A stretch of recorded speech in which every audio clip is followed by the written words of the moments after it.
Video کو like کر کے آگے شیئر ضرور کر دینا۔ اگر ذلت کی موت سے بچنا ہے، اچھا یہ ایکسیڈنٹ کی موت ذلت کی موت نہیں ہے، دیوار کے نیچے دب کے مرنا ذلت کی موت نہیں ہے۔ ذلت کی موت یہ ہے کہ لوگ اس کی موت کو برا سمجھیں گے، یعنی اس سے نفرت کریں گے لوگ۔ میں نے کچھ ایسے لوگوں کو بھی مرتے ہوئے دیکھا ہے کہ ان کو کوئی کندھا دینے والا نہیں، اسی شہر میں دیکھا کوئی ان کو کندھا دینے والا نہیں تھا، ایسے بھی لوگوں کو مرتے۔ اللہ تعالیٰ ایک شخص کی مغفرت فرمائے، چھوڑ دیجئے، درود شریف پڑھیے۔ اللہم صلی علی سیدنا مولانا محمد وآلہ وصحبہ وبارک وسلم، صلاۃ و سلام علیک یا رسول اللہ صلی اللہ تعالی علیہ وسلم۔ اس کا ایک جملہ نقل کرتا ہوں، اس کا ذکر نہیں کرتا، جو چلا گیا چلا گیا۔ مسجد کا مؤذن تھا، مزاج کا تیز تھا، مسجد چھوڑ دی تھی اس نے، پھر کسی نے آفر کیا تھا اس کو مسجد میں مؤذن بنو گے، تو کہا کہ گٹر صاف کر لوں گا لیکن اب مؤذن نہیں بنوں گا۔ پھر میں نے اس کا آخری وقت دیکھا، ایک کھوکے کے اندر وہ شخص زندگی گزارتا رہا، اور اس کھوکے کے قریب سے جو گزرتا تھا وہ ناک پہ کپڑا رکھ کر گزرتا تھا، اس کھوکے سے اتنی بدبو آتی۔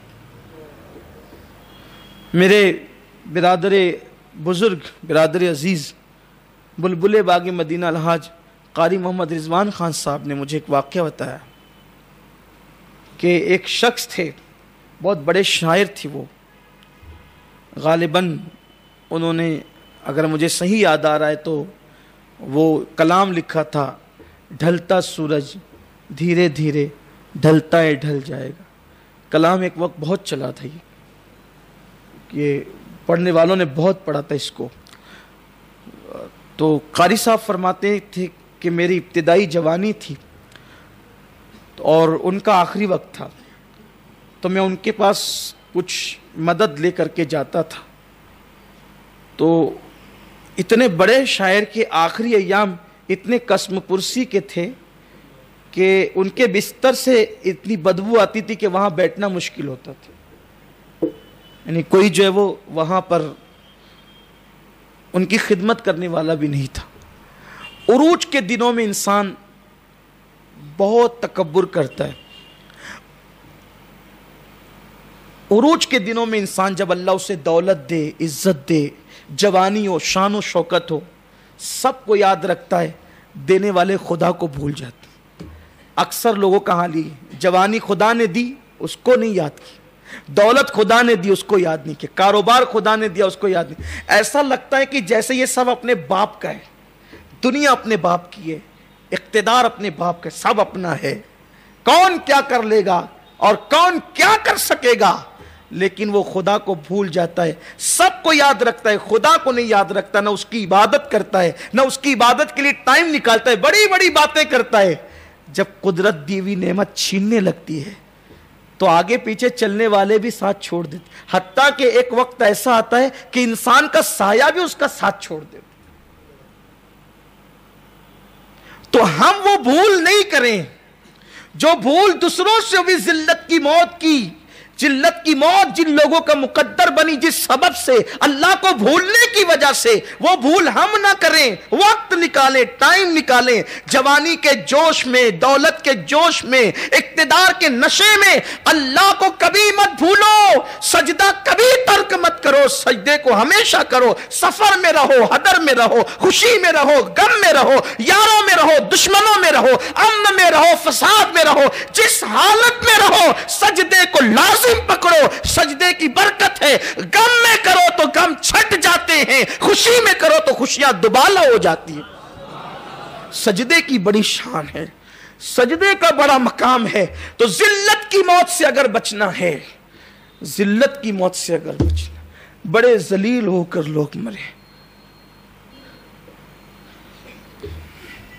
بڑے بہت سی مثالیں مجھے یاد آ رہی ہے، بڑی بڑی ہستیوں کو دیکھا ہے۔ بڑے کیا، بڑا تو یار وہ ہے جو خدا کو بھا گیا، بڑا تو وہی ہیں میرے غریب نواز ساری زندگی عبادت کرتے رہے، عبادت کا ذوق دیتے رہے لوگوں کو. جب وصال ہوا تو پیشانی پہ لکھا ہوا تھا نور کے قلم سے، ھذا حبیب اللہ مات فی حب اللہ، یہ اللہ کا محبوب ہے اور اللہ کی محبت میں دنیا سے گیا ہے. صابر پاک دنیا سے گئے تو کسی کو نہلانے اور کفن پہنانے کی ضرورت بھی پیش نہیں ہے. سرکار غوث پاک کے جب وصال کا وقت ہے، میں میرے مرشد قریب مرشد غوث پاک کے وصال کی گھڑیاں یاد کرتا ہوں، مجھے حیرت ہوتی.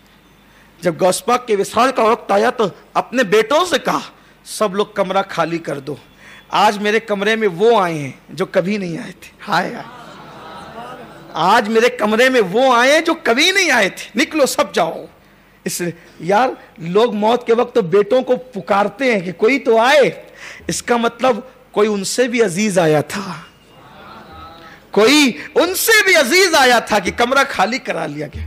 اور یوں ہاتھ اٹھاتے تھے جیسے کسی سے مصافحہ فرما رہے ہو، یوں ہاتھ اٹھاتے تھے جیسے کسی سے مصافحہ فرما رہے ہو. اس شان سے آپ دنیا سے گئے. عزت کی موت چاہتے ہو سجدے کو لازم پکڑو، لیکن ایک بات یاد رکھنا، سجدہ اللہ کے لیے، اس کی رضا کے لیے، یہ نہیں. امام صاحب ساری زندگی فجر نہیں پڑھی، ایک دن آگئے تو پھر زور سے چلا کہتے ہیں امام صاحب آج فجر میں دکھے نہیں رہو، یعنی دنیا کو بتانے کہ خود یہ جناب فجر میں تھے، امام صاحب ہی نہیں تھے، تو ایسی نماز سے تو نہ پڑھے ہوتے تو اچھا ہوتا. حضرت شیخ سعدی شیرازی فرماتے ہیں کہ میرے بچپن کا حال تھا، بچپن کی کیفیت ہی. سعدی کہتے ہیں کہ میرے بھائی سب سو رہے تھے اور میں نے تہجد پڑھی تو میری زبان سے نکل گیا، رات میں نماز پڑھی، میں نے عبادت کی تو میری زبان سے نکل، ابا یہ سب سو رہے ہیں اور ہم نے تہجد پڑھی ہے. تو ان کے والد نے کہا کاش کہ بیٹا تو بھی سویا ہوتا تو اچھا ہوتا، اس لیے کہ نہ عبادت کر کے اترانے سے اچھا ہے کہ نہ کر کے شرمندہ رہتا. اس لیے کہ ان کو کم سے کم نیند تو ملی، تو عبادت کر کے اترا رہا ہے تو نہ تجھے نیند ملی نہ عبادت کا ثواب ملا، تو نقصان میں تو تو رہا. تو عبادت اللہ کے لیے ہونی چاہیے. سجدے یہ نہیں کہ لوگ مجھے نمازی کہیں، وہ تو اللہ کا شکر ہے کہ ابھی ہمارے یہاں پہ حاجی صاحب تک ہی محدود ہے، زکاتی صاحب اور نمازی صاحب کا عرف ابھی تک ہمارے یہاں عام نہیں ہوا ہے. ورنہ جب نکاح پڑھانے کا شرف نصیب ہوتا ہے اور اگر جگہ کی قلت کی وجہ سے خانے میں کسی حاجی کے نام کے ساتھ اگر حاجی نہ لکھو تو 2-3 مرتبہ تو وہ خود لقمہ دیتا ہے کہ وہ حاجی بھی لکھ دے ذرا کہ ایک مرتبہ. یہ حال ہو گیا جناب، یہ کیفیت ہو گئی، یہ کیفیت ہو گئی ہے. اللہ کے لیے کون کیا کرتا ہے الا ماشاء. مجھے تو وہ حدیث یاد آتی ہے تو کلیجہ کانپتا ہے.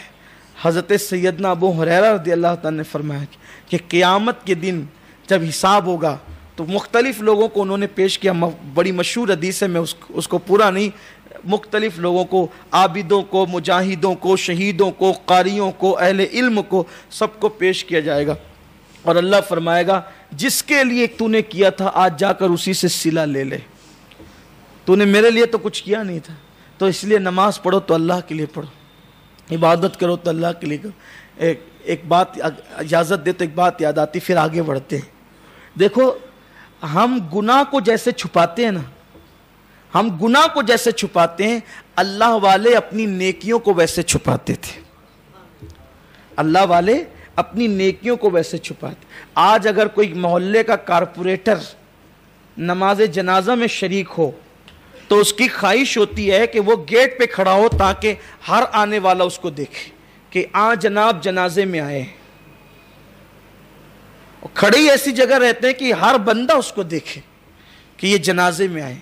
تو جنازے میں اللہ کے لیے آیا ہے کہ ان کے لیے آیا ہے؟ یعنی تیرے نزدیک اللہ سے بڑھ کر یہ عوام ہے. پھر کچھ ایسے سوشل ورکر ہے جو تھوڑا سا چیخ پکار کرتے، نہیں بھی ضرورت ہوتی ہے تو کرتے ہیں، جلدی جلدی کرو بھائیو، وضو جلدی کرو، یعنی یہ بھی موجود ہے. شروع کرو امام صاحب، یہ بھی موجود ہے. 4 لوگ جنازہ اٹھا لینا بھائی، یہ بھی موجود ہے. تھوڑا ذرا پیچھے ہٹو، یہ بھی موجود ہے. لا الہ الا اللہ. ہنسنے کی بات نہیں ہے یہ. آپ نے اجر ضائع کر دیا. اللہ کے لیے کیا کیا؟ ارے جو بندہ اپنے گھر کا رزق کا انتظام خود نہیں کر سکتا وہ تمہیں عزت اور ذلت کیا دے سکتا ہے؟ چلو چلو فلاں کے ابا کا انتقال ہو گیا، نہیں جائیں گے تو وہ ناراض ہوگا، گیا تیرا اجر گیا۔ بندے کی ناراضگی کے خیال نے تجھے جنازے تک لے گیا، یہ کیوں نہیں سوچتا کہ اللہ کے بندے کا انتقال ہوا؟ ویڈیو اگر اچھا لگا ہو تو لائک کر کے شیئر ضرور کر دینا۔